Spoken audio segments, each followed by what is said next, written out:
दोस्तों, आज हम स्टार्ट करने जा रहे हैं journal entries for capital reduction. उसमें फर्स्ट पार्ट है दोस्तों कि जहां पर हम इक्विटी शेयर होल्डर्स या प्रेफरेंस शेयर होल्डर्स के राइट्स में वेरिएशन करते हैं for capital reduction of equity share capital और प्रेफरेंस शेयर कैपिटल और बोथ। दोस्तों, अगर इक्विटी शेयर कैपिटल 10 रुपये का है तो उसको 7 रुपये का कर दिया जाता है, मतलब कि 3 रुपये घटाए जाते हैं। क्या 3 रुपये घटाए जाते हैं।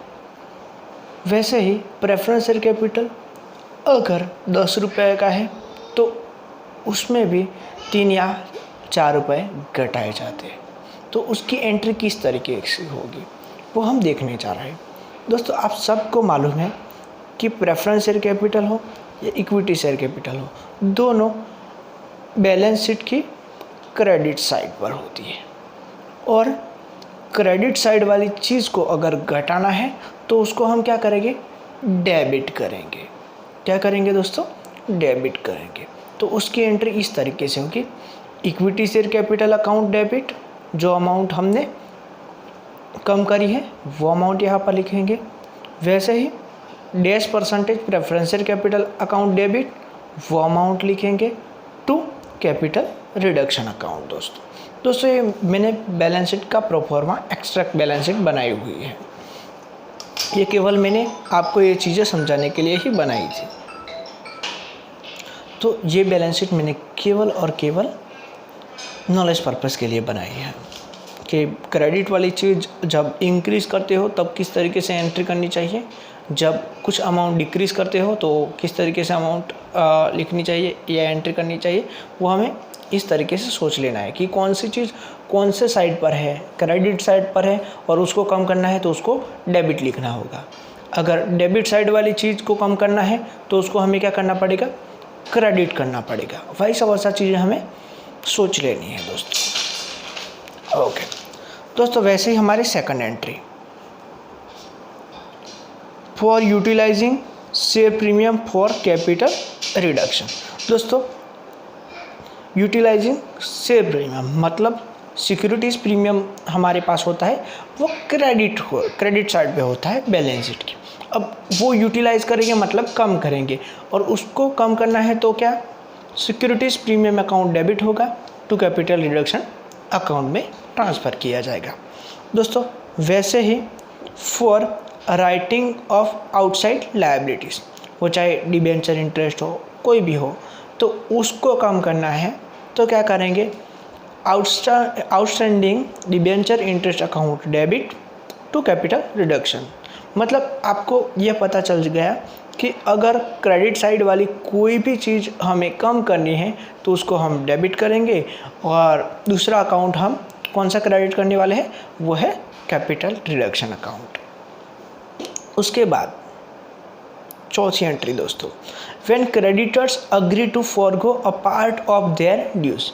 क्रेडिटर फॉर एग्जांपल हमारे पास 70,000 के हैं, उसमें से वो 20,000 वाला अपना हिस्सा कम कर देना चाहते हैं, तो हम क्रेडिटर्स अकाउंट डेबिट करेंगे 20,000 से और क्रेडिट कर देंगे टू कैपिटल रिडक्शन अकाउंट।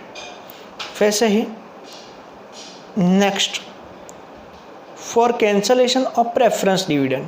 दोस्तों, प्रेफरेंस डिविडेंड के कैंसलेशन की एंट्री नहीं होगी। क्यों? क्योंकि अगर आपने प्रेफरेंस डिविडेंड बैलेंस शीट में एज अ लायबिलिटी नहीं दर्शाया है दोस्तों, तो हमें उसकी कोई भी एंट्री करने की ज़रूरत नहीं हो सकती। हाँ दोस्तों, अगर प्रेफरेंस डिविडेंड हमारे लायबिलिटीज़ के तौर पे दिखाया गया है बैलेंस शीट में, तो डेफिनेटली उसकी एंट्री भी इस तरीके से होगी, preference dividend account debit to capital reduction account. लेकिन वैसा नहीं हो सकता, इसीलिए जनरल यही एंट्री आएगी दोस्तों। उसके बाद दोस्तों, for utilizing credit balance of capital reduction. दोस्तों, अब क्या होता है, आपने जो भी ये क्रेडिट वाली चीज़ें थी ना, वो उसको डेबिट कर करके आपने कैपिटल रिडक्शन अकाउंट का एक अकाउंट बनाया, वो क्रेडिट साइड ही आएगा लायबिलिटी साइड की, तो वो अब क्रेडिट बैलेंस उसकी भर चुकी है और वो अमाउंट आप कुछ चीज़ों के लिए यूज़ करते हो तो उसकी एंट्रीज कब हो, किस तरीके से होगी वो हम देखने जा रहे हैं। Capital reduction account debit to profit and loss account. दोस्तों प्रॉफिट एंड लॉस अकाउंट जब हमारे बैलेंस शीट में ये डेबिट साइड पर होता है और इसको कम करना है तो क्या करना पड़ेगा, ये बेसिकली डेबिट साइड पर होता है और डेबिट साइड वाली किसी भी चीज़ को कम करना है, घटाना है तो हमें क्या करना पड़ेगा, क्रेडिट करना पड़ेगा। तो हमने क्या किया दोस्तों, प्रॉफिट एंड लॉस अकाउंट को क्रेडिट किया। वैसे ही हमारी गुडविल भी कौन सी साइड होती है, तो दोस्तों गुडविल भी डेबिट साइड होती है और गुडविल को घटाना है तो गुडविल को किस तरीके से घटाएंगे, to goodwill and other fictitious asset. Fictitious assets मतलब इन रियलिटी में वो एसेट्स नहीं है, लेकिन अकाउंटिंग के जो रूल्स है इसके हिसाब से हमने उसको डेबिट साइड दिखाया होता है। फॉर एग्जांपल दोस्तों डिस्काउंट ऑन डिबेंचर्स, ये हमारा किया गया खर्चा है दोस्तों, ना कि एसेट्स है, तो ये फिक्टिटियस एसेट्स है। वैसे ही प्रिलिमिनरी एक्सपेंस दोस्तों, ये भी हमारा खर्चा है, न कि रियल एसेट्स है। डिफर्ड एडवर्टाइजमेंट एक्सपेंडिचर दोस्तों, ये भी हमारे रियलिटी में एसेट्स नहीं होते, वो फिक्टिटियस एसेट्स होते हैं।